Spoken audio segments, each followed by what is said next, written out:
akaona rufu. Eri akadzoswa panyika yeari Johani, Eri akadzoswa panyika yeari Johani, akavinga rufu.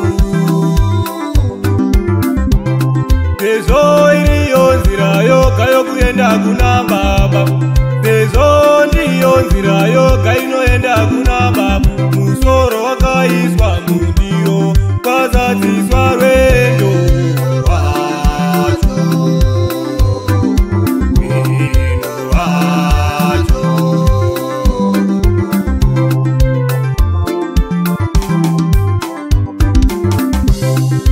Kuchema chema yasi chema ine tariro, kuchichema chema izvenyu muve netariro.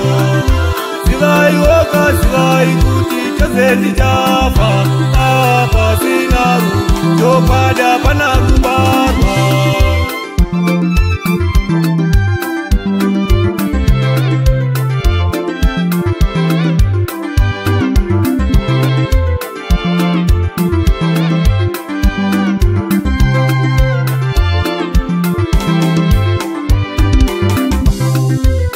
Zimwe ndi baba avaenda zvavo, zimwe ndi amai avaenda, sekuru vakaenda vasina kuendeka, ambuya ndokuendazve pasina kuendeka.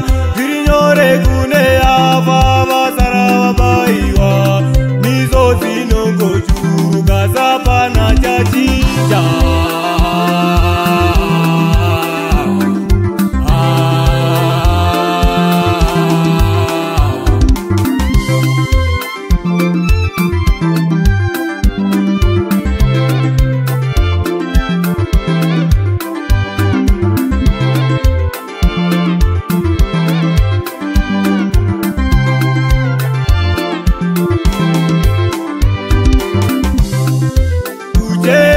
Chema yasi chema ine tariro, muchichema chema izvenyu muve netariro.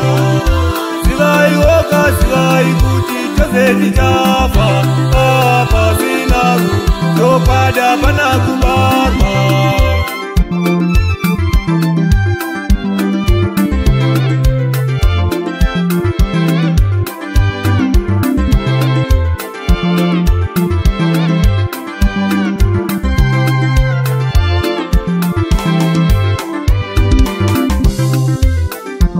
Yakaputika yakananga padumbu, yavaida imari kwete upenyu hwenyu kano. Mukadzi akachema mudiwa usafa, tokore kuguma renyu mudiwa ndafa, mudiwa ndafa, apo maitosafa.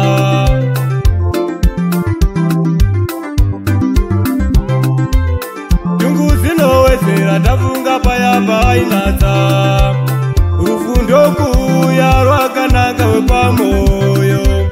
Umwe anochema pasina mwana ya, umwe achichema ndasirwa mutoro. Kuchema chema yasi chema ine tariro, muchichema chema izvenyu muve netariro. Zivai woka zivai kuti chose tichafa, pasina rufu topada pana kubarwa.